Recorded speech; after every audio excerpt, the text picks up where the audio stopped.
Hey everybody, welcome to my first live stream. I hope you enjoy it. So I just figured I would give the world something to do in case you're cleaning or doing something and you need something to listen to. I figured I'd throw my voice into the mix for people who care about the same things I do. So I'll just get right to it. One thing that I had a lot to say about, and I figured why not just do a live stream and vent about it, is this conversation between Hasan Piker, a famous Twitch streamer, advocate, leftist, thought thinker, thought philosopher, whatever. I don't know about philosopher. And Ethan Klein, proud Zionist, host of the H3 podcast, which might have a few subscribers left, might not sure, don't care. I never listened to Ethan Klein, to be honest, but I found this conversation that they had very illuminating and sort of related to something that I've been talking about for most of my life, which is the one state solution. And this is sort of where Ethan and Hasan had kind of a breakdown in their relationship, and it was over the one state solution in some ways, and also some personal stuff. I have a best friend who always says that all politics is personal. So yeah, I just thought it would be fun to comment on. So if you're cleaning or doing something, you don't have to watch it. You don't have to watch it as a video. And I mean, honestly, probably only like 5 people are gonna listen to this. So for those 5 of you, I see you, I welcome you, and I hope you enjoy. So let's get right to it. Ethan, Hasan, take it away. 1, 2, 3. You donated to the Palestinian Relief Fund as well, and we got a notice from ANERA. They're talking to all the other organizations as well, but we got a notice from ANERA that some of those funds have already made its way into medical supplies and food in Gaza. So that's great. That is awesome. I've been listening to your stream for like an hour. I got a lot of from Israelis for donating because they're like, oh, it's just going to go to Hamas. But, I don't. So you see, this is like the part before the breakdown where you think, oh my God, are they like actually reaching some mutual understanding? Are they going to make it through? Like it starts out very hopeful, it's not going to end that way. But, I looked into the charity you picked and it is really highly rated. So I'm like, I don't really think this is going to Hamas. There's no way. You can't even make donations like through to Palestinian charities through like PayPal usually. Like it's already a very complicated process. Yeah, and I mean, what choice do you have? They need help, so it's like you just pick the best option and hope that it gets there. But I'm glad it is getting there. Yeah. But yeah, these are also authorized. These are also authorized charities by the Israeli government too. Like you can't. That's great. There you go. Yeah. That's even better. You can't operate inside of Gaza without obviously Israel allowing you to operate inside of Gaza. So basically, I wanted to talk about specifically the one state versus 2 state solution. Mm-hmm. And my approach to this when talking about it is purely pragmatic, and I'm trying to be realistic. I think our goals are aligned in that we want peace, a last. Just to throw myself in here, liberals love more than anything to badger you to defend the status quo most of the time. They love to throw out words like pragmatic, practical. You have to be realistic. That's a huge one. So and if there's a liberal in your life that has beaten you over the head with either of these terms, maybe we should make a drinking game in terms of any time Ethan or Hasan throw out the word practical, and also under the framework of equal rights, I can't imagine someone, although that probably did happen during the civil rights era, telling African Americans that oh, you want to be treated equally and have equal rights under the law. Well, that's just practically speaking, we have to organize first, we have to blah blah blah. There's all of these fucking excuses from people who just who just literally want to defend inequality or apartheid or the status quo or or people not having healthcare. I mean, you can literally apply it to any situation, and liberals will always pull that, card of like, practical, blah blah blah. So just a pet peeve of mine. Piece, a meaningful piece. I know it seems like impossibly far away, but I do think there are certain starting points that we need to come from and agree on before expanding out from there. And one of them is this issue. You don't believe in a two-state solution. I'm I assuming used to because of be. I used to believe in a two-state solution. I was an advocate for a two-state solution, and I think like there are a lot of other people who also used to be two-state solutioners themselves that have changed their perspective dramatically over the course of the past couple of decades. Yeah, due to the settlements and the rapid expansion of settlements. I think Avi Shlaim is like another person that I can immediately call. He is a Iraqi Jew, famous Israeli scholar, part of the New Historians. First of all, I guess I'll say this. When talking about the two-state solution, I'll agree that there cannot be a meaningful negotiation here without like basically fully dismantling the settlements. And I would even be in favor of offering some kind of, restitution to the Palestinians that were evicted. That's a big ask, obviously. But I do believe that is the right thing to do in this agreement. We can start from there, right?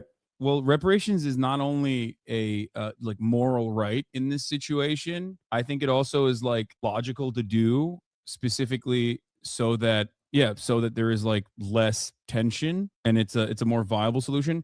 And last but not so I just have to throw in here that the reason the two-state solution is not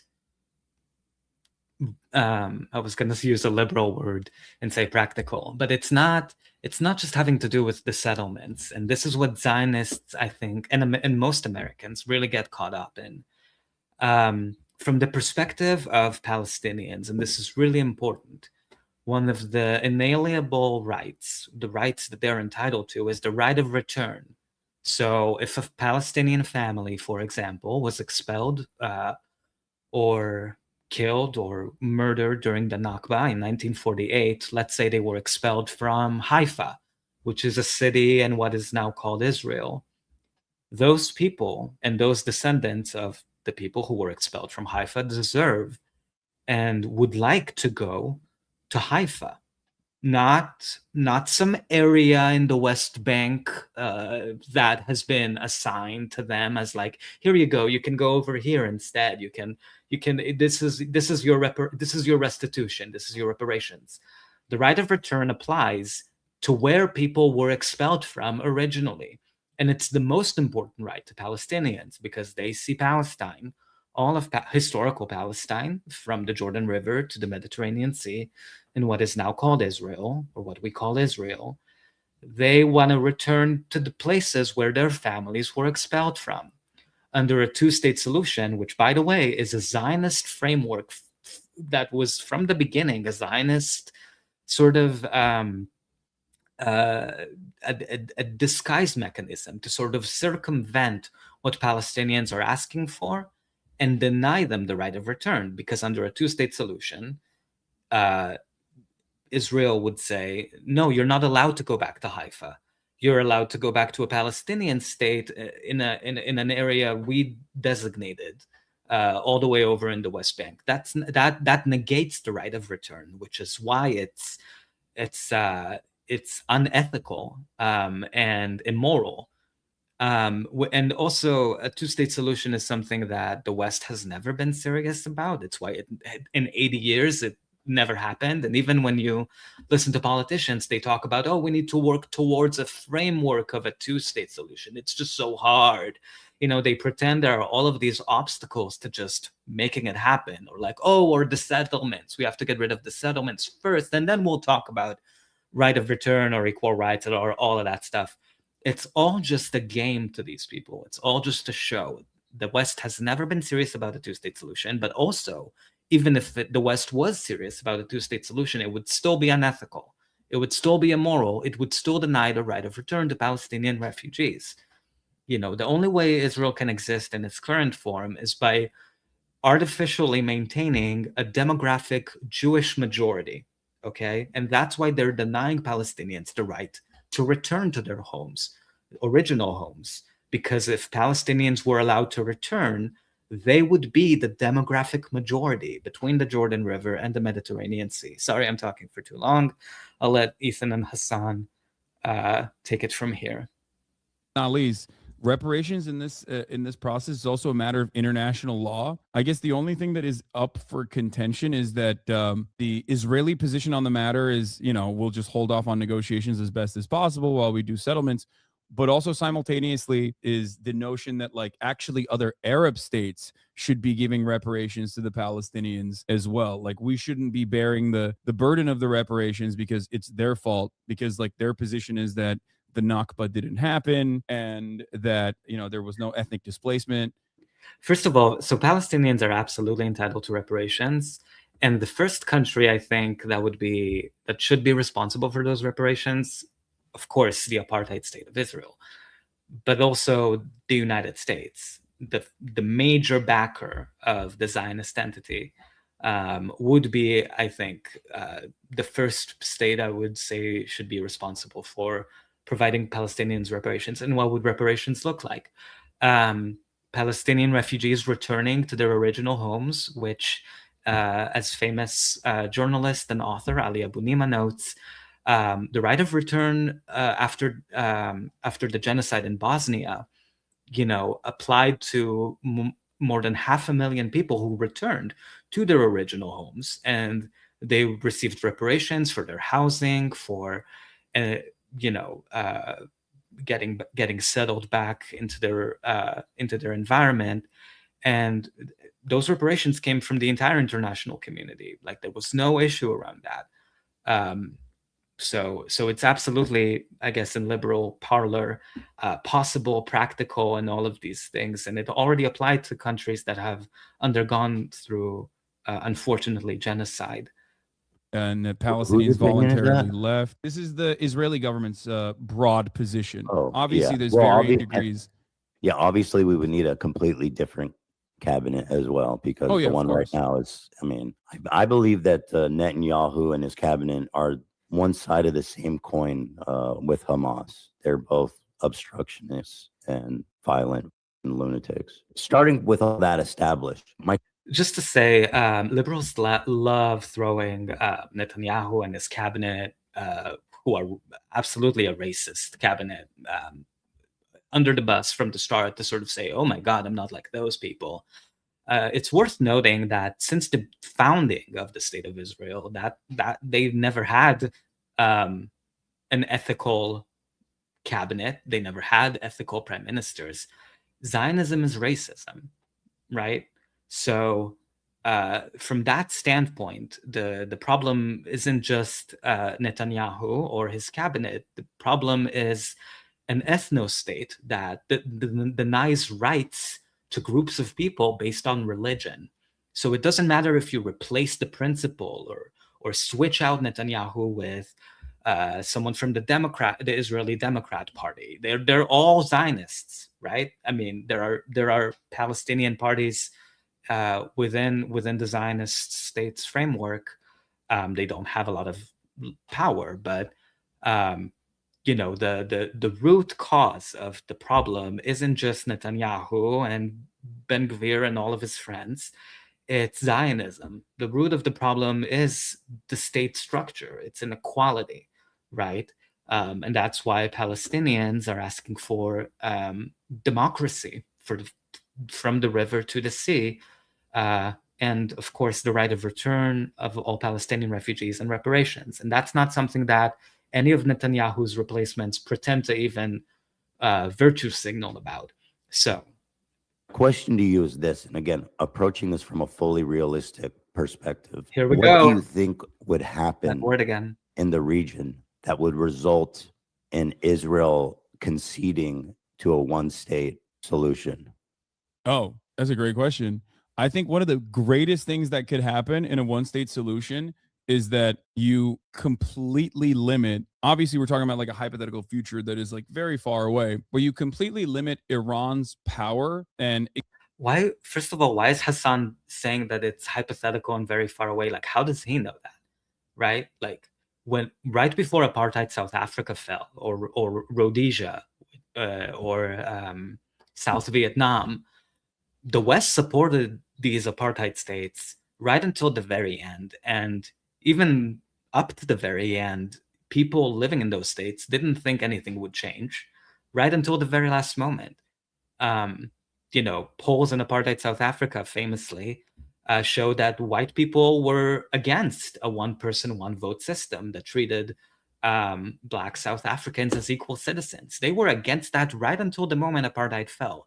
So you can't say that it's far away unless you're also a fucking liberal. And also, it's disrespectful to Palestinians who are listening to you to tell them that it's just something that's, oh, it's not going to happen. Who are you to say that? Who are you to deny people their right to be equal? I mean, it just really gets me. And also, you don't know that. I mean, it's the audacity of straight men to just think they know everything. And of course, part of it also comes, from me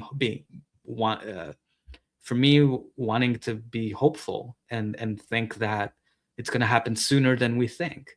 What made apartheid South Africa sort of cave to the pressure was overwhelming international rejection of their apartheid, sanctions, all of this outside pressure, especially coming from the United States and people in the United States who have lived through the civil rights struggle, looking at apartheid South Africa and saying that's not right. All of that contributed to a climate where the apartheid regime fell.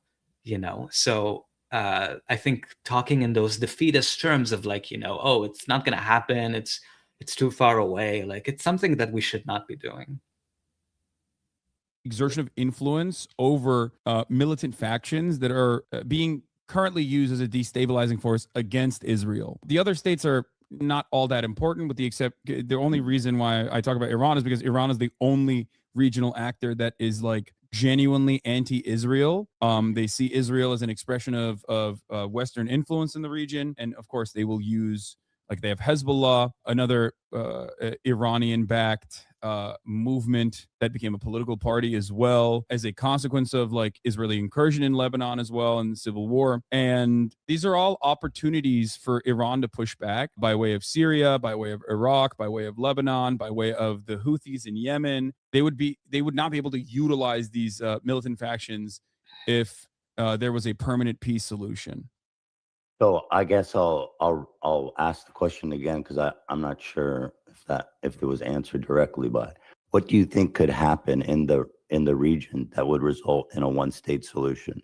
I think that the normalization agreements would continue with the Gulf nation states, and that Iran's influence over militant factions within Palestinian forces would wither away, because there would be no necessity for their continued violent. So what Hassan is trying to say is that if Palestinians had finally equal rights from the river to the sea, there would be no need for resistant groups, right? Or they would, the reason for their existence is to fight for Palestinian liberation. Emancipatory efforts. And so you're saying that continued normalization of relationship between Israel and neighboring countries. Yeah, that was already, because a lot of the neighboring countries are already like, they're basically American client states to begin with. Egypt being a great example of this. Like, the Egyptian economy would not exist without America's like tremendous amount of help. Like, we give Israel a lot of money. We talk about that all the time, but we give Egypt even more money than that, right? Like, right. So Egypt is a great example of this. And Jordan. The UAE and Saudi Arabia, again, regional actors that have their own personal interests in the matter, but like they're not interested in defending Palestinians by any means. Regardless, they are absolutely America's solid allies in the region too. So most of those countries are pretty much designed in a way, like if we're talking about Jordan, directly designed with European influence. Again, another. So something that I think is worth noting here that Hasan is mentioning is that it's not just Israel that's a client state for the United States in the Middle East or West Asia. it's the financial aid that is being sent to Egypt and Jordan, and the UAE, Saudi Arabia, of course, but especially those two neighboring countries to Palestine, is very significant. And it's I made a video for anyone who's interested. I'm noticing right now that there are 0 viewers, which makes me happy. Because honestly, I don't want to be perceived. So hopefully it will make me more able to share what's on my mind. But part of the reason why the United States is sending so much military aid to all of these countries is because they want to make sure, and why they don't support the liberation of Palestine is that there are economic interests at play. So I made a video about that for anyone who's interested, and that's what I'll say. A country that's like a holdover state, basically. These are all countries that will go along with whatever America's interests are, as long as America can reinforce its hegemonic power in the region and genuinely is interested in developing a new relationship with other regional powers. What's your concern? Let me ask that, because I think that would be better to understand that. With like Syria, Lebanon, Iran, I believe that this idea that there would be full acceptance of Arab countries of the existence of Israel is pretty idealistic. Do you know what I mean? Oh, you're saying that you're worried that Lebanon and Syria and other regional actors that are backed by Iran, Yemen being another one, the Houthis, would not accept an Israeli state if Palestinians were absorbed into it, and would be a singular state with Palestinians getting like democratic. Well, it's not that. It's there would need to be some meaningful, and I mean something we've never seen happen in that region ever, before Israel would say, okay, we're going to dissolve our state. My concern is that people that say they want a one state are basically in a non-starter conversation. It's unproductive almost. I find. Stop asking for equal rights, people. Stop. What you unrealistic little children. I mean, how dare you ask for equal rights? You're just settle for the crumbs we're not even offering you.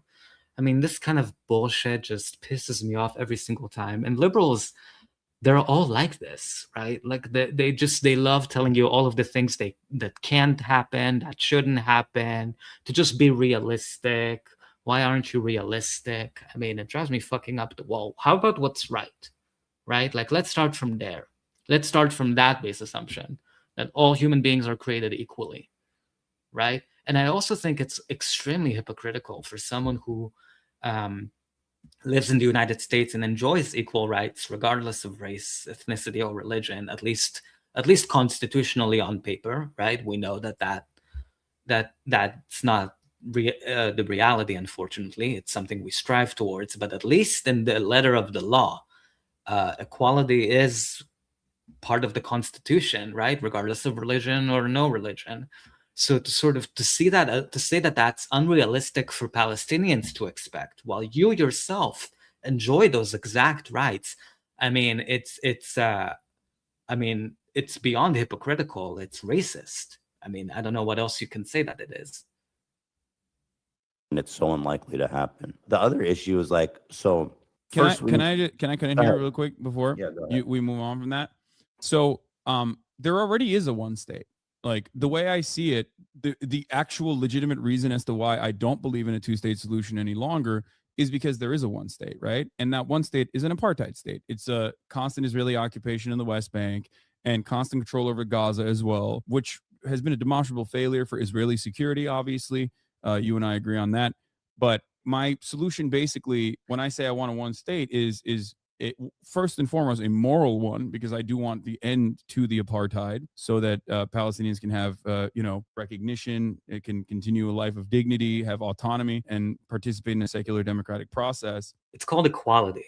It's called equality. Like, I hate when people throw these words like, self-determination and like all of these like the right to process and blah blah blah. Like, no, Palestinians want want freedom, right? And that freedom means equality, being able to vote. Like, but for whatever reason, whenever Americans talk about Palestine, it's always like, it's always like in these, like, they dress it up in all of these terms. And when you hear people who defend the two-state solution, like, being like, oh, Palestinians deserve autonomy and self-determination, and it's like, it's just bullshit terms that you can tell that the people saying them don't really mean.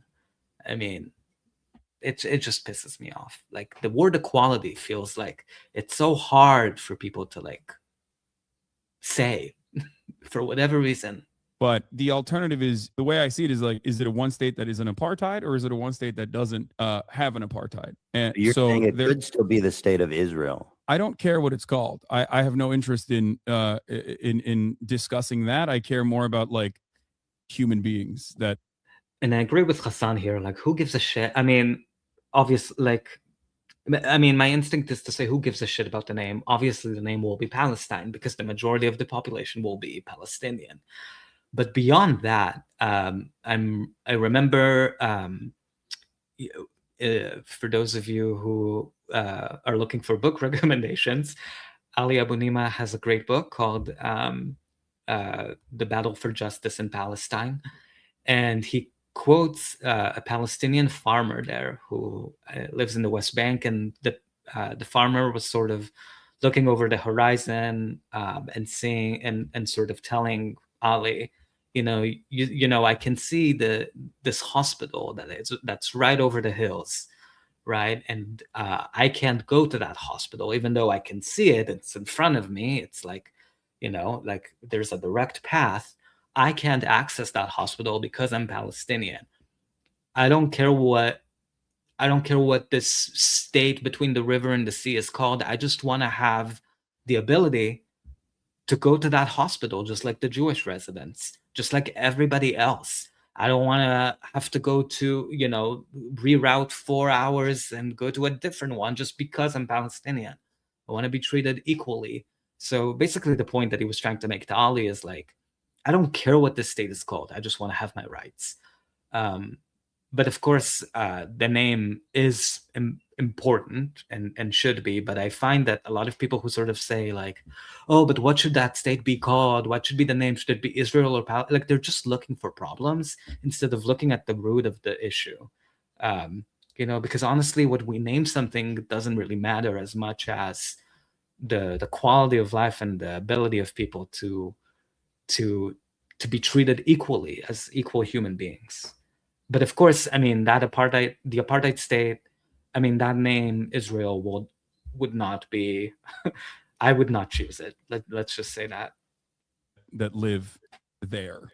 I guess, it's like this idea that of Israel normalizing relations with all of their neighbors is just like, when can that ever happen? Because if we're going to have a conversation like right now about just to point out, Israel as an apartheid state already normalized with Qatar, with the UAE, and by normalization, what Ethan means is basically like the ability to trade, the ability to fly over from Tel Aviv to Dubai or whatever the fuck, like that.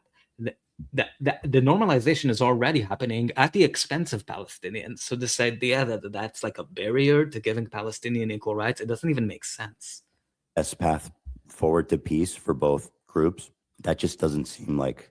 And then here's another aspect. If you were to basically remove the all the checkpoints and walls and barriers and blockades and all that stuff, and again, I'm not saying it's right or wrong. I'm just coming at it from a very pragmatic perspective. There are over 900 checkpoints in the West Bank, and it is wrong. It's immoral. It's denying people the freedom of movement, the right the right to move within their own home. I mean, it's insane. And Israel does that to sort of segregate Palestinian villages from each other and prevent them from being able to organize or do anything, really. Just make life completely intolerable, suffocating, awful. If there's an emergency and someone calls an ambulance in a Palestinian family calls an ambulance in the West Bank, sometimes the Israeli military can deny that ambulance entrance, arbitrarily. There have been so many cases of Palestinians dying on their way to the hospital because of these arbitrary checkpoints that restrict their movements everywhere. So also this idea that like people are a threat, and that's why you need to put in 900 checkpoints in a tiny, tiny area, just to restrict their ability to live. The goal of besides torturing them is to deny them their basic rights and also encourage them to say, I can't live like this. I have to move somewhere else, and sort of winning the quote unquote demographic war that way, and that's why being able to resist the pressure to move somewhere else is a form of resistance. You think there would be more or less violence against Israelis? Wait, I'm sorry. How much violence are Palestinians experiencing right now? Like, can that be the conversation? I mean, it's not even, obviously, like me just saying that, it's not even comparable. The amount of violence that Palestinians have faced by Israelis versus that Israelis have faced by Palestinians, it's not even in the same universe. In a one-state solution, do you think there's more or less violence against Israelis? Is that what you said? I mean, that's not exactly what I said, but it's close enough. I think in the grand scheme of things, it would be less. Where am I coming from this? Why am I saying this? Well, because there are good examples of an apartheid state obviously no longer existing when we look at South Africa, as a matter of fact. But also on top of that, one thing I want to go back to, you said like Israel's allies or Israel's like regional enemies are they constitute a threat, right? Well, they still currently constitute a threat. A one-state solution just eliminates like one internal faction that is an ever-present danger. And you're telling me if we were to lift the blockade and the wall around Gaza today, there wouldn't be more violence against Israelis?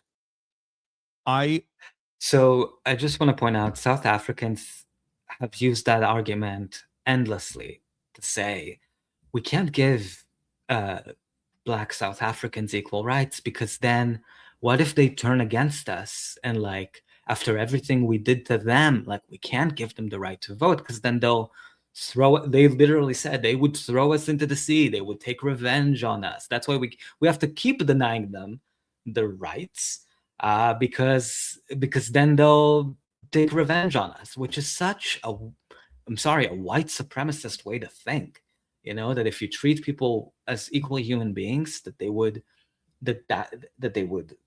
take revenge on you for everything you've done to them. I mean, I guess that's a concern, but also it's almost backwards. I mean, think of it from their point of view. How many years?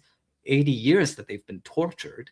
It doesn't justify the existence of apartheid even for one more day. Just based on fear that they would flip the tables or whatever. And also they wouldn't do that because they're literally asking for the right to be treated equally, right? It doesn't justify like the hypothetical fear of what would happen to Jewish Israelis if Jewish Israelis were the demographic minority, I think is irrelevant to the conversation of, what kind of a world do we want to live in? First and foremost. 1000% look to what has happened in the past throughout history in similar formations where there was like a lot of things that we consider to be completely morally unjustifiable. That restoration process often will lead, it almost always has historically led to less violence than the violence of the maintenance of this process. I don't know how useful it is to compare it to like other situations because it does have a lot of unique things. For example, I mean, the government in charge of Gaza, Hamas, is singularly dedicated to destroying Israel and killing Israelis. So how I just don't understand how you can say that removing the wall would result. I'm sure, first of all, I don't have an audience, but to the extent that I do, like the 20 of you who have signed up. Thank you. But you already know that this is complete bullshit, what Ethan just said, that Hamas even recognized Israel as a state, right? And they routinely keep saying that their battle is not with Jewish people or with Judaism at all. It's with the apartheid structure that continues to deny them the right to live and is right now in the process of killing them, right? Like, let's not invert this and say that Hamas is a threat to Israelis. Israel is a threat to people in Gaza. I mean, the death toll right now is estimated to be over 70,000, and that's just the numbers that the Lancet medical journal has been reporting as probable. It's likely that it's much more than that. We all know that, so let's deal with reality instead of hypotheticals and less violence. Because That doesn't make Hamas sense to itself, me. because Hamas itself is a mere expression and simply one militant faction amongst the sea of Palestinians, 5 million of them living under the occupation, under the A lot of apartheid regime. Hamas. I know there's a ton of peaceful Palestinians, the vast majority, but there's also a lot of Hamas. Yeah, And no, so if you're an I understand. Israeli, if you're an Israeli and you see someone saying we need a one state, that's the only solution. The Israelis are going to see, okay, we're going to remove our walls, we're going to remove our checkpoints, and it's going to be suicide bombs in our cafes and buses again within the matter of days. Well, with the walls and checkpoints, October 7th still happened, right? So it's more of a matter of like whether the ceasefires have worked. So you can see also that Ethan here is hiding behind what he says Israelis will think to sort of justify why he doesn't believe Palestinians should be treated equally, right? Like, oh, the majority are peaceful, but what about the rest? You can hear the racist mindset that he's spewing here. That he was taught or whatever, because racism isn't a biological reality. It's a taught reality. Evil isn't born, it's made, right? That's the lesson of Wicked. Just really gross to listen to. So I'm sorry I'm subjecting you guys to it. But this is why this is a venting session, right?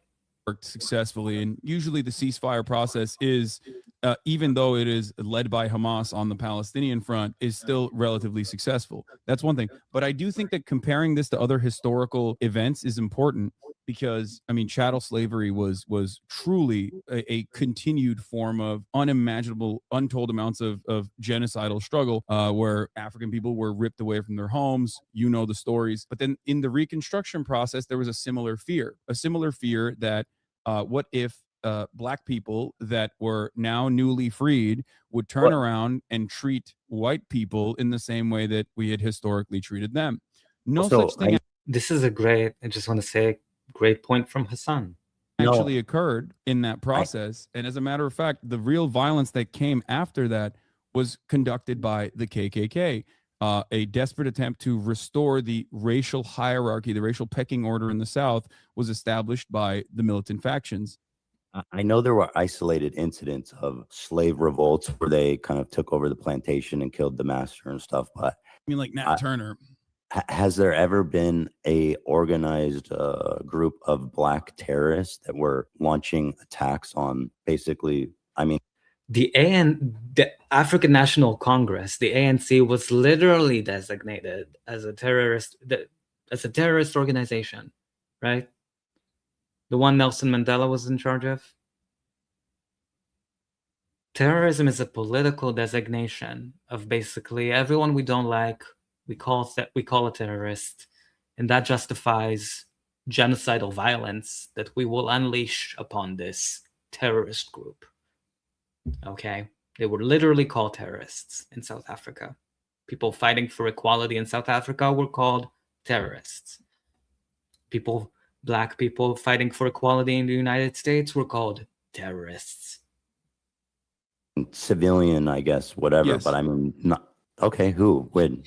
Well, I just gave you one example, but then also specifically in apartheid South Africa, the ANC in the beginning of the 60s under Nelson Mandela decided to take up violent means because they had tried and exhausted all peaceful options of civil disobedience. Originally, they chose to oppose the apartheid by engaging in mass actions and trying to get mass arrests to cripple and dismantle the carceral system in South Africa. So that didn't work. Thousands were arrested. Then there was another riot where police opened up live fire and killed 69 black protesters against the apartheid from the ANC. And then after that, there was a shift into more militant resistance against the apartheid, and the violence from the ANC, just like the violence from the IRA in the Troubles, was not only.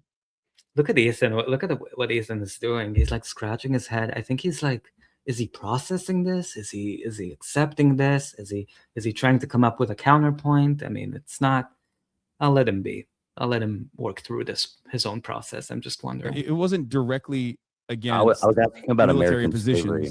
But the truth is, I'm not super. I've been learning a lot about Israel Palestine, and I don't know as much about like a South Africa apartheid. So let's just stay on, I guess, focused on because I just to be frank, I don't know what you're citing, so it's not helping me much. Well, the reason why I'm signing that is because you said, like, is there a way? And I'm giving you historic examples that aren't that far off, whether it be the Reconstruction period, but that is too far off if you don't want to think about that. ANC's actions and activities that put Nelson Mandela on the terrorist watch list until 2008 were against civilian populations as well. They engaged in. Okay, so listen, I'll concede that it's possible as a result of what happened in apartheid in South Africa.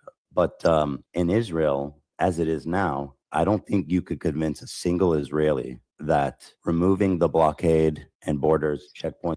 We're back to hiding behind, but what do the extremists I know in my life would say, blah, blah, blah. You see, I'm reasonable. I'm fine. I'm fine with one equal state from the river to the sea. Sure. But these Israelis, they would never accept it. So what? So you see, it's not me, it's them. It's them. You see, Democrats love to do this too when they have a rotating villain. Whenever they have like majorities in the House and the Senate and the presidency, they come up with all of these excuses to why they can't do something, and it's never them, right? It's always like, but the Republicans will stop us. But Joe Manchin just said that he doesn't like that, and we have to appease him. We can't do anything. Like it's a liberal mindset to always find excuses to not do the right thing instead of standing up for the right thing. Wouldn't result in immediate violence against them. That's why I believe it's a non-starter. I don't think you'll ever convince Israel to basically dissolve their state and remake it as one state. I just don't think Israel would ever do that, ever. I don't. And white people in South Africa, right until the moment apartheid fell, were against giving Black South Africans the right to vote. So they were against. So the majority of them. Not just a few of them, the majority of them were against it. So what? So what if they were against it? Was that a reason to keep apartheid going for another 100 years? Like what's the argument here? It would never happen. The only way that would happen is beside force, which is why I asked in the beginning, what could lead to Israel willingly dissolving its country and agreeing to create a one-state country, short of just annihilating massive amounts of Israelis in an all-out war. I don't see any other way to do it.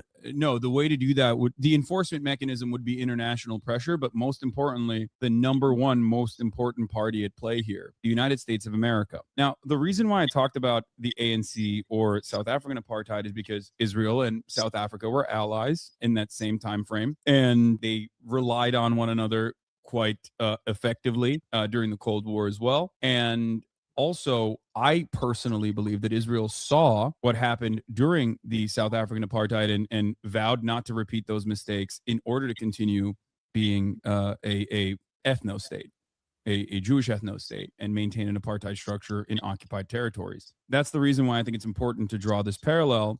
And it's also important because that's how international pressure worked in that situation. It's a very successful and very recent example of an apartheid regime ending with international pressure, specifically with American sanctions. What's up? You think with international pressure, Israel would dissolve their country and create a one state? with international pressure, Israel would do anything that, not even international pressure, but just American pressure. Israel would do anything that So America I think wants. it's important for you to understand that will never happen. And I say this not from a right or wrong perspective. I'm just saying this from pragmatically. I know Israelis. I've lived in Israel. That will never, ever, ever happen short of all-out war. They will never give up the country, ever. It will never. It's 0% chance. No, I understand that. I So- know that so there isn't that's a why- willingness. It like here's the counter. Here's the counter from South Africa. You could say in South Africa, the white population was only 10%, right? And even then, the majority, after long and continued pressure campaigns from the international community, actually moved in the direction of ending the apartheid themselves. That is actually a way to counter what I'm saying right now. Right? You can just say, well, in South Africa, even the majority white population was on board with ending the apartheid for one reason or another. Whereas in Israel, there's currently no appetite for this whatsoever. It is 73% Jews in Greater Israel. So there's a ton of Palestinians, in West Bank and Gaza and neighboring countries. Yes. But it is largely. There are tons of Palestinians in the West Bank, Gaza, and in neighboring countries like Syria, Lebanon, Egypt, of course, because they were expelled from Palestine. They were expelled from Palestine, which is now modern day Israel, because the state of Israel wanted to create a Jewish majority population. So they brought Jewish people in and kicked the native indigenous Palestinian population out, who are now living in refugee camps in Lebanon and Syria. And like the way Ethan talks about, oh, there's tons of Palestinians living blah blah blah. Like they didn't just move there to go on vacation. They were expelled from their homes in Palestine, where they want to return, where they deserve to return, where they have the right to return. A Jewish state by quite a margin, which makes it, in my opinion, uncomparable. It's not apples, it's not apples to apples with apartheid South Africa. Zionists hate the example of apartheid South Africa because it mirrors the state of Israel so closely. I mean, they were both. Apartheid South Africa was also formed in 1948, also with the backing of the West. They sort of saw the apartheid state of South Africa as a linchpin in the African continent of their interests, right? And the fight against communism, they were scared that if Black people had the right to vote, they would vote for a communism or God forbid, socialism or all of these things. And they used that as an excuse to support apartheid, right? At the expense of the South African population.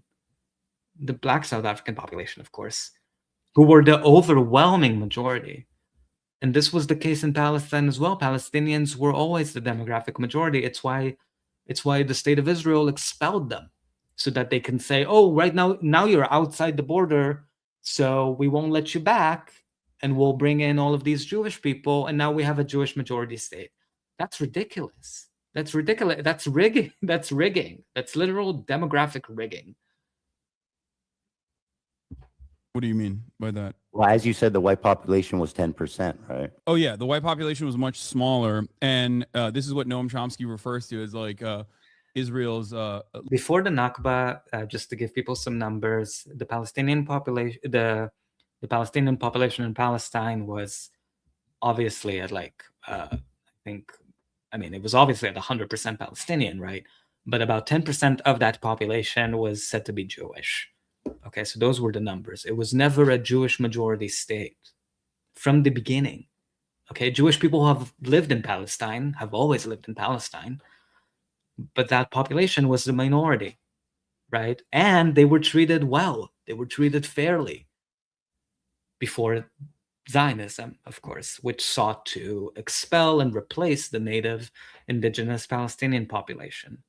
labor problems being fixed in the aftermath of the first Intifada, Israel relied on obviously the Arab population to do the labor in many cases, like cheaper labor. And after the first Intifada was fought with strikes and stone throwing and the like, Israel moved in a different direction. That's why there's like a new population of a labor force that is often imported in, whether it's Sudanese refugees or whether it's Thai workers that are able to work like a cheap labor force that isn't. I feel like you're not understanding or not understanding. I don't mean to say it in a condescending way. I don't mean like that. I just mean like you're not engaging with this idea that Israel will never give up its state short of all-out war and violence. It's not about Israel giving up its state. And just to say to people, not to Ethan, Ethan will never listen to this, but to people who think like Ethan, I just want to say, I will never give up the fight for equality from the river to the sea. Never, never, ever, ever, under any circumstances. You're not going to get me to compromise or triangulate on equal rights. That's just not something as a gay person that I'm equipped to do or want to do or care to do or will ever do. So deal with that. Deal with that. And if you think that's unreasonable, fuck you, right? Fuck you forever.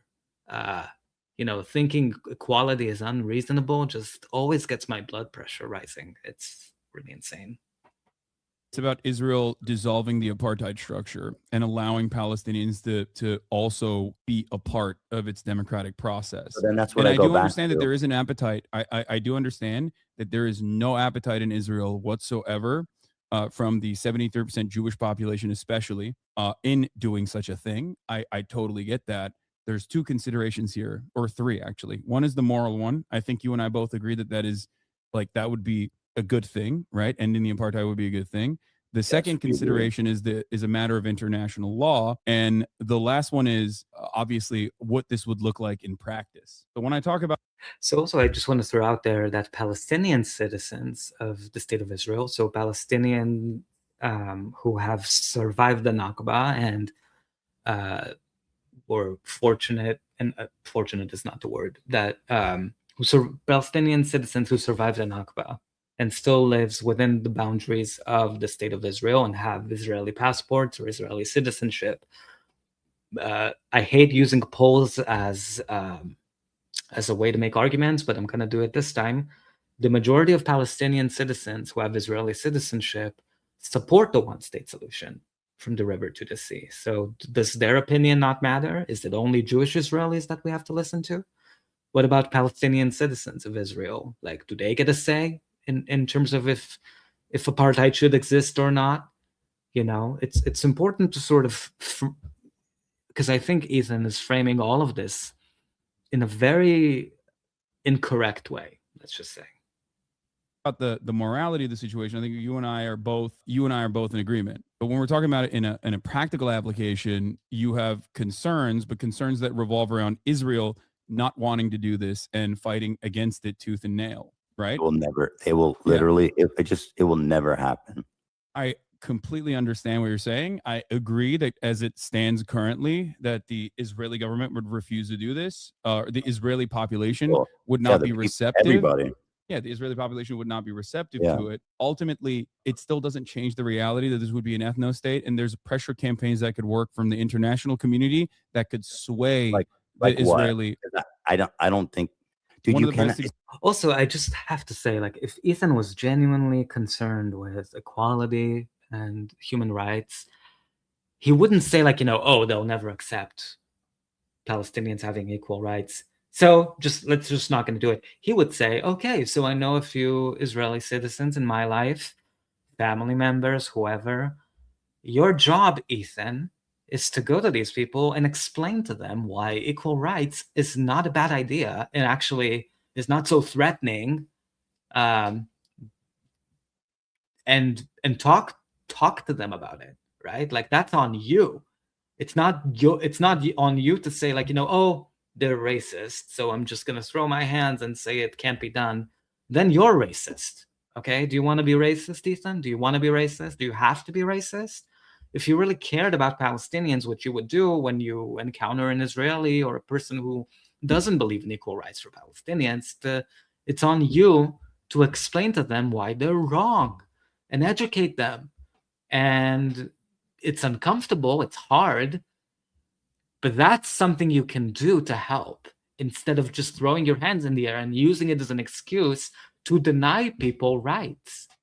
If you really care, if you really care, I think the onus is on you to explain to racists or Zionists, and with Zionists are racists and vice versa.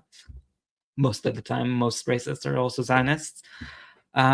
It's on you to change that, okay? It's not on Palestinians to explain to people why they deserve to be treated as equal human beings, okay? Like, if you want to be an ally, that's what allies are supposed to do.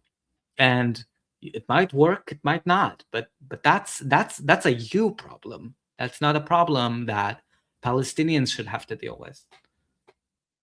It doesn't matter whatever sanctions you can dream of, you're not gonna convince Israel to dissolve their borders. You have to, like, and again, I'm not justifying. Israel doesn't even have declared borders. This is the problem with, like, this kind of discourse is like, if someone comes into this without the educational background to really, like, understand what's going on, they're just saying things, right, to justify their racism. They just throw things at the wall and say what they've heard or what they think makes sense. Israel doesn't have defined borders. It never did, because it wanted to. It saw itself as an expansionist project. It's part of the problem. I'm not. Palestine always had defined borders, right, between the Jordan River and the Mediterranean Sea. Defending anyone, I'm only speaking pragmatically about where do we start talking about this conversation of peace. Another thing you have to understand is that a ton of the Israeli population are people who escaped the Holocaust. And when they came down there, they bring generations of paranoia and persecution. And so there is, I believe, a widespread belief held by nearly every Israeli that if the borders would dissolve, if the borders would come down, there would be a massive genocide against Jews, and that they believe that. And I don't know necessarily to what extent that might be true, but I can tell you for sure that that's what they hear when they. Did you catch when he said, "I don't know to what extent that might be true"? Like, he believes it. He believes it. That's why he's saying it. Like, he's not saying, "Oh, and that's an irrational fear. Palestinians are great people, just, like, who like everybody else want to live in peace." He's saying, well, Israelis believe they might all be, they might be genocided, and I don't know to what extent that's true. I hate when people talk like this, because it's like, just be direct. Just say what you believe, what you really believe. Okay, don't hide behind necessarily. Don't say, I don't know necessarily. It might be true, it might be not. Like, we can hear you. Say it with your full chest. I think one state is basically a bunch of Israelis being massacred. That's what they hear, that's what they see. And that's why it will never happen. Okay. So the paranoia that people have, or Holocaust survivors have especially, is, I guess, important for the practical application of the matter. But I'll give you an example of, like, the government moving in a direction that the people actually don't want the government to move in at the behest of the United States. Or even also, one injustice, I can't believe this has to be said, one injustice doesn't justify another. Obviously, the Holocaust of Nazi Germany, horrendous, right? It doesn't justify in any way the denial of rights to a Palestinian population that had nothing to do with the Holocaust, and to this day are suffering 80 years later. It makes no sense. It's illogical.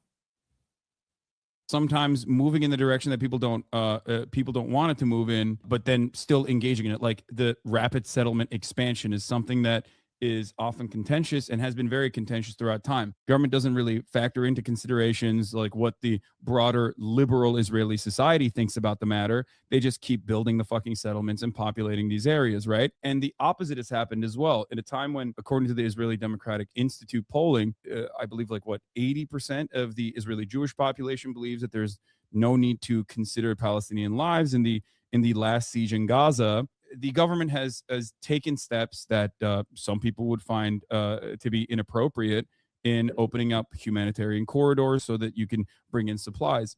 Defense Minister Yoav Gallant was asked the question in the aftermath of the first day of the Rafah border opening so that they could bring in trucks and trucks of supplies into Gaza. They were asked, why are you doing this? To which Yoav Gallant responded with, what can I do? America told me I have to do this. In 2021, Joe Biden called up Netanyahu. What's up? Letting humanitarian aid through Rafah crossing, comparing that to dissolving your sovereign border. Come on. No, Ethan. What Hasan is saying here, and you should listen, saying this lovingly, not really, is that the United States is the one calling the shots. The United States has always been the one calling the shots. Whatever the United States says goes. It was the same in South Africa, apartheid South Africa. There was the whole thing about we have to, when the genocide was going on under Biden, Democrats would always leak to the press that Biden really tried to convince Bibi to do this and do that, and it came out later that none of that was true. That Biden never even asked for a ceasefire. Democrats they tried to do this thing where they changed the meaning of the word ceasefire and advocated for that. They turned it into asking for a few weeks pause or something. But the reality is that the United States calls the shots. Whatever the United States says goes. There's no opposition that Israel can mount when it comes to a sponsor that gives it billions and billions and billions of dollars on a monthly basis. So that's leverage that exists, and anything that. And Israeli politicians who pretend that they have autonomy or sort of say that goes against the United States, they're lying. They're lying. And also, in terms of, the United States has sponsored so many coups around the world. You don't even really have to look that far, into the history. Look at what happened in Venezuela. They just kidnapped the president, right?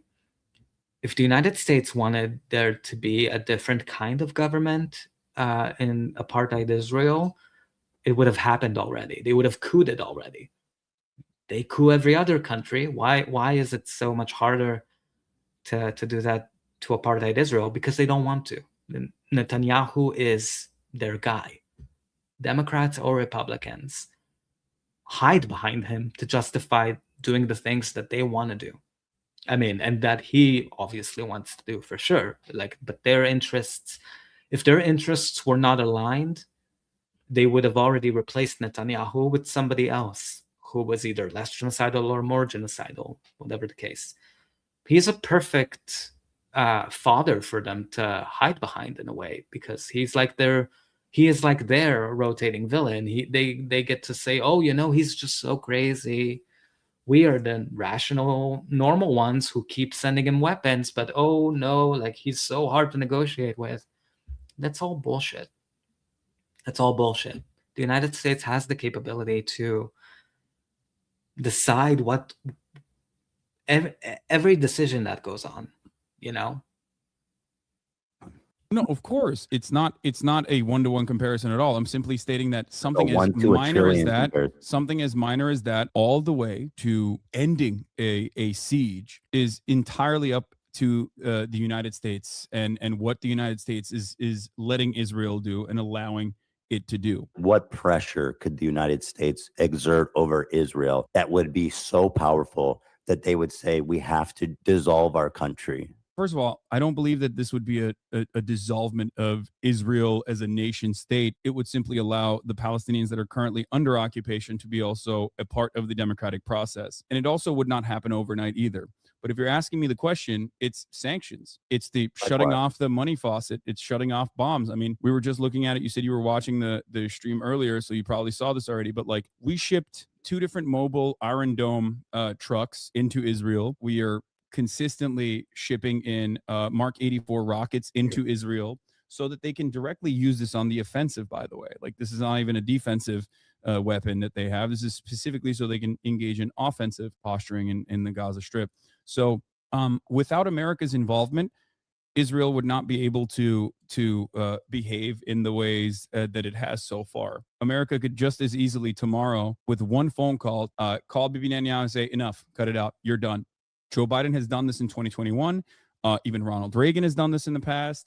George W. Bush has done this, or George H.W. Bush, sorry. Your statement is that if America stops selling Israel bombs and arms, then they will, I say dissolve the country because, again, that's how the people in Israel are going to view this. It won't be the same place, you know, for them. And to them, their security is paramount. We're not selling the weapons, we're just giving them weapons. Okay, so you don't think that Israel could get bombs from other places? Certainly, but Israel is our ally, and Israel relies a tremendous amount on U.S. aid, right?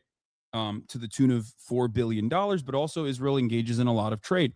For example, in 2013, Israel was offering weapon schematics, U.S. I just have to say that to Hasan, who also will not be listening to this, but if you can hear me telepathically or vibrationally, Hasan, I mean, you're doing a good job in terms of explaining the nitty-gritty of how leverage works and what the situation actually looks like, you know. And I hope that if Zionists listen to this, that they took something from what Hasan is saying. You know, it's hard to tell. We can't be sure, you know, but there's so much propaganda around this issue in particular, at least for generations that are older than mine, right? Like the people over 50 and 60s, like, you know, a lot of people have been raised to view this issue in through a very racist lens, you know, and view Palestinians through a very racist lens, which is, I think, what Ethan is bringing to the table here, and sort of what they're both working through.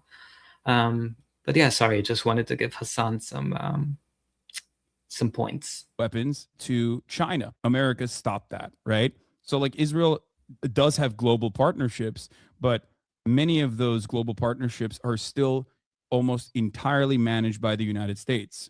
So the way I see Israel is not necessarily like an independent nation state, but simply an American state, a very important state too, like not like fucking Montana, like an actual American state that Americans care about. You know, more like the Montana shade. Oh my God, Montana catching strays. Sorry to anybody from Montana.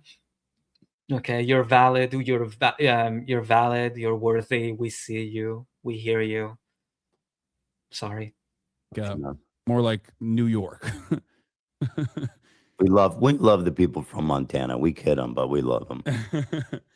But so for that reason, America has complete control over Israel's trade relationships. There are obviously times when, you know, some Israeli actions will over leverage or overextend itself that like Americans will get mad at, but ultimately they're still fine with it. Like Pegasus. Are you familiar with Pegasus is? Yeah, of course. And Israel, and I'm sure there's lots of other countries that would happily love to use that in exchange for any fucking thing that Israel wanted, if there was to be their ties to be severed.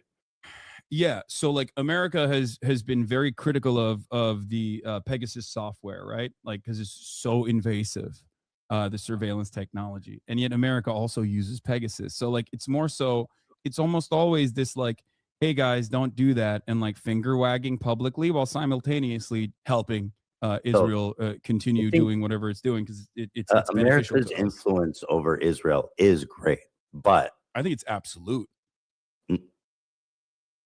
I mean, Israel was fighting to defend itself before America gave a fuck about the region. So I genuinely think that it will never happen. Even if America was like, I'm cutting your aid, this relationship is over. This is so hard. This is why anti-racist work is such difficult work. You can see Hasan is really like, I mean, trying, right? Like laying it out. And this is what I mean, I'm sure this is what's going on right now in a lot of families where the parents might be Zionists, the kids are anti-Zionists because they read a book or multiple books, and parents do not read or haven't read.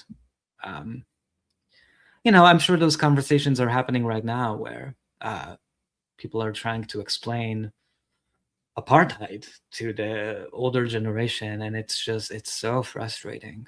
I mean, I hope it's less frustrating to the 5 people who will listen to this. And I hope you're getting your cleaning done. I hope you vacuumed. I hope you're, doing laundry or something important. I hope you're not frustrated. And let's keep going. Unless you open the borders and create this new state. I think before America it was the British. Before America, I think it was the British. And after the British were gone, after the Palestinian Mandate, and the British said, "Fuck this! I don't want to deal with this shit." The Jews were fighting to defend themselves and their new place in that area from the very beginning, with no help from anybody. That's not true. They were shipping in weapons. Even under British occupation, they were still shipping in weapons illicitly. This is after British occupation. I'm talking about like 1948. Who was supporting Israel in 1948? So the Haganah, Irgun, and Lehi brigades that were at that point almost always considered like a standing army during the Nakba were fighting against predominantly villagers with like that had been disarmed by the British. The Zionist brigades at that point, even before England pulled out, were being trained by the British forces, while the other side was being disarmed by the British forces. That's why there was an asymmetry to the violence even then. Over the course of the years, but specifically during the Nakba as well, 6,000 Israelis died, whereas 15,000 Arabs died, with 750,000 Arabs being Palestinians being expelled from their homes. The reason for why this happened wasn't because, you had rugged fighters or whatever. I mean, they were great fighters too, but it was also because it was a broadly civilian population that was being slaughtered, and by a militia force that was trained, had weapons, had even a plane, had armored personnel carriers, whatever it looked like back then, and had much better weapons as well. So, I mean, listen, this stuff is just not comparable. I mean, if you look at the United States during 1948, there was an arms embargo during the time. Yeah, and they sent in illicit weapons into Israel regardless. That's what I was talking about. They got it from France, and they got it from many other areas. Can you provide a source on that? Because that's not how I understand it went down. Okay. I understand that they got some help and weapons from like Czechoslovakia was selling them rifles and shit, selling it to them. You know what I mean? There wasn't a lot of countries that were willing to sell them anything, but Czechoslovakia. There was an arms embargo, which meant that they were acquiring illicit weapons. Yes, this is true. Isn't it crazy to think of like how there was an arms embargo back then, and we can't even get politicians today to support an arms embargo after there's an obvious genocide in Gaza? Like, it's just so, I mean, I feel like in so many ways we have progressed, but on the issue of Palestine, at least from the perspective of elite decision makers, it's been getting worse and worse for Palestinians ever since. Like, it's crazy how little relationship there is between public will and what the politicians we have are willing to offer. You barely hear talks of an arms embargo. I mean, that's considered fringe, and back then they just kind of did it. I mean, just crazy to think. I just got awful chills. From many different countries. However, beyond that, they also had access to British arms as well. That's why they had like armored personnel carriers, tanks, I mean, the Egyptian army was considered one of the best at the time of that war. Well, not necessarily, it seems, but Why? Because they lost, but they were. I mean, they were considered one of the best armies in the world, which is why the war was so thought to be like, oh, this is going to be an easy dub for the Arab countries. I do not think that they were like a. Did he just say an easy dub for the Arabs? First of all, I hate when people call Palestinians Arabs.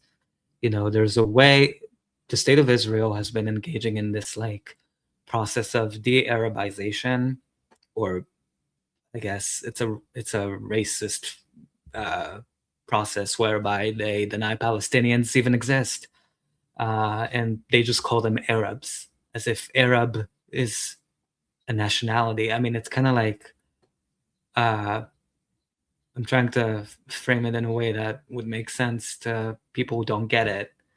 But I mean, you should get it. I mean, it's like calling a person you see walking down the street a Homo sapien, you know, or a I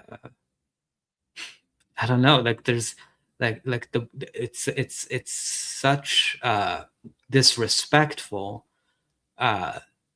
way to call anybody, but especially from the perspective of denying the idea that Palestine ever existed, that Palestinians exist, that they are people, you know, and just calling them Arab, like as if that is a nationality or a race or whatever you want to call it. Like it's an insane Zionist way of thinking that we should not play into. Really good standing army at all. I think that the overarching, I don't know if you're talking about 1948 or if you're talking about 1967. I'm talking about 1948 war. I think there is a little bit of confusion with what you're saying, because what you're describing sounds like 1967, because in 1948, like the Egyptian army that you're referencing in 1948 is not like a serious one. No, I'm talking about 1948. I think Egypt was considered like a military power, especially in the region, and a fairly well trained army. But I think we're kind of, to go back to the original point. So I don't want to drift too far off topic here. Is that Israel, if it has to, will definitely go its own way before dissolve its borders. I really want people to understand how impossible, how that will never ever happen. And again, not defending them. I'm not justifying anything. I'm just speaking pragmatically. You have a people who are coming from... He said pragmatic, take a shot. This systemic genocide, coming and getting their own borders here, right or wrong. Again, just being pragmatic. They have... Right or wrong, just being pragmatic. Of a massive, well-trained standing army of the whole country. They have nuclear bombs. They're fucking crazy, dude. They will, and they do believe that dissolving the borders would be a second genocide. They believe that, all of them, almost all of them, I'd say. And so you have to reckon with this reality that with the one state, it's impossible. He said reality, unrealistic, take a shot. I understand it. And that's why I said it's not going to happen overnight. It's not like, all right, everybody, like, it's a one state now. Like, that's not how this works, right? But a international commitment in the exact opposite direction has to happen. And it has not happened thus far. Well, then a good question even then is like, do you ever even think that's possible before we can even get to the idea that, we need to exert pressure on Israel from foreign forces? I think that there's a reason why there is a steady flow of propaganda into the Western world that the Israel Foreign Ministry cares about a lot, because they want to maintain a posture that is broadly supported by the Western world. And I think that dam has been breaking since 2021, once like B'Tselem, Amnesty International, Human Rights Watch also all officially declared Israel to be an apartheid state. In my opinion, it was, decades late. But yes, over time, as the brutality of this regime continues to get worse and worse, more and more people will, in my opinion, keep continuously protesting Israel's actions and will push to get Western leadership to pull support away and ultimately even move in the direction of sanctions. This But kind what of kind of timeline are we thinking here? I'm not in terms- entirely. I don't know. I don't know how long this will take, but I won't stop 'Cause I fighting prefer for it doesn't go on that long. You know, it sounds like that's a really long plan. I mean, the inverse of this is also a really long plan, and the really long plan revolves around Israel continuing to like slowly but surely engage in pogroms in the West Bank, turn a blind eye to it, or directly arm the settlers like Itamar Ben-Gvir has been doing, and continue to push Palestinians in the West Bank further and further away, with the ultimate goal of like maintaining an ethnic cleansing and ethnic displacement campaign in parts of Gaza, maybe even annex further and further, because like everybody fully understands that there's no way to like eradicate not just Hamas, but just like a means of violent resistance against an apartheid, right? So and that's the game plan of settler colonial societies in general, right? Like they want to wipe out the indigenous native population to the point where they are such a minority that even if they did get the right to vote, it wouldn't make any material difference politically over the settler population, and the settler population would have the political power of numbers because there is so few left of the indigenous population that it's kind of that their rights are negligible. I mean, that's what happened to Native Americans in the United States, right? Like they went through a genocide because the settlers that came to America did not want them to have equal voting rights. They did not want them to have, or African Americans, of course, they did not want them to have the right to vote. So the game plan always for settler colonies, genocide is always the end result. If it's not Hamas, then it's Hamas too, right? Hamas in and of itself was not a real entity that was even remotely popular in its formation, moving away from a charity group, an Islamic charity group that like literally was getting funding from Israel as well, to an actual militant group in 1988, to one that switched over to start using suicide bombs on civilian targets in the aftermath of 1994. The one thing I learned about Hamas, because it's easy to look at Israel and look at all the obstructionists to peace. I mean, Rabin, I think it was Rabin that was executed, right? By a fucking psychotic.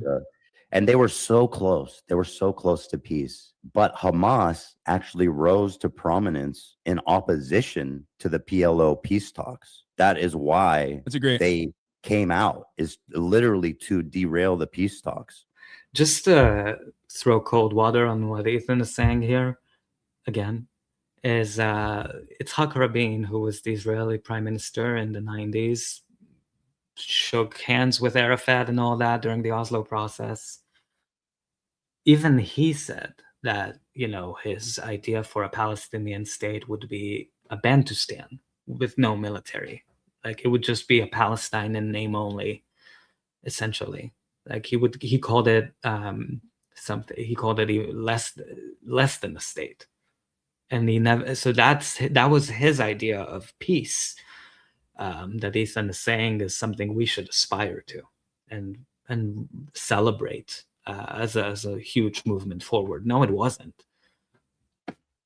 So and they went out. You're right. You're absolutely right about that. They went out and they started suicide bombing cafes and buses on a weekly basis, a daily basis, and they were successful, frankly. So Hamas, from their inception, has their singular goal is to not have peace, but to basically, there's no compromise for them. It's only kill everybody there, remove them all.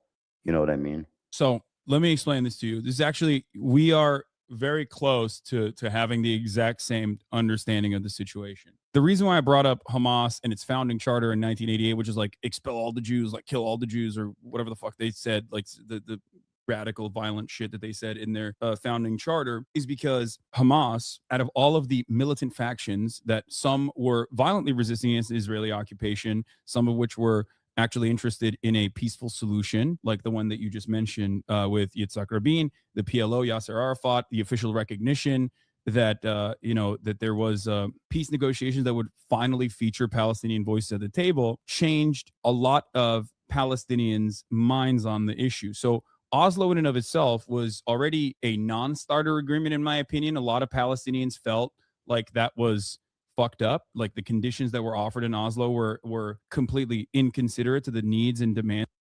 The Oslo so-called peace agreement ended up, I mean, in classic Western fashion, just making the occupation so much worse. I mean, it was a sort of a peace process in name, but what it actually did was entrench occupation. It divided the West Bank into so-called areas A, B, and C. It made Palestinians' lives so much worse, but it was all under this like facade of a peace process or a peace negotiation or a peace agreement that ended up making the occupation way worse than it ever has been. I mean, that's sort of the irony, right? Like that it was called something like a peace process. People like Dr. Edward Said were initially part of the negotiations that that um, that led to Oslo, or created what became the Oslo Agreement. And he left the negotiation based on because he saw where it was going. It was a joke, even back then. Like the West was just playing games with Palestinians. They called it a peace process, but it really wasn't, and it made everything worse. That Palestinians were making. However, the two-state solution in that time frame, going from Oslo to Camp David, is directly responsible for Hamas gaining more prominence amongst the Palestinian population, never really being anywhere near close to the level of popularity that Yasser Arafat enjoyed in the first elections that happened, which was an 83% governing mandate, unimaginable popularity, which to me signals that the Palestinians were always on board with believing that Israel would offer them a favorable negotiation. And yet, time and time again, every single Israeli government, every single negotiations committee utilized the two-state solution, dangling it like a carrot, simultaneously offering very little to the Palestinians, having red lines that were considered non-starters for Israel, like Israel's own demographic concerns, while simultaneously expanding rapidly and partitioning off different parts of the West Bank, which was occupied territory. So from the eyes of the Palestinians, they saw this as yet another instance where, okay, well, we're trying to negotiate with Israel. Yasser Arafat is trying to negotiate with Israel, and yet they're not giving us anything. They keep pushing us. They keep blocking and pushing and using this as a means to continuously build settlements and continue pushing out Palestinians in the West Bank. And that's precisely what happened over this decade, multiple decades long process. So I do not fault Palestinians for looking at the situation and thinking, well, what the fuck are we supposed to do? Another turning point was obviously the Israel pulling out of Lebanon. This was another pivotal moment where a lot of Palestinians were like, okay, well, Hezbollah violently resisted Israeli occupation, and that occupation became too costly for Israel, so they had to pull out. Meanwhile, on the other hand, we are still occupied, and our leaders are trying to work with Israel. And the leaders that are trying to work with Israel have been given weapons, have been given training, and then they use those weapons and that training to maintain some semblance of civil governance. But that civil governance isn't actually real civil governance. It's simply being used against Palestinians. So that is the reason why Yasser Arafat's influence waned over the course of this multiple decades long process, where everyone saw him as an incredibly corrupt figure by the end of it, and were looking for any other option that would possibly offer them real emancipation, real results.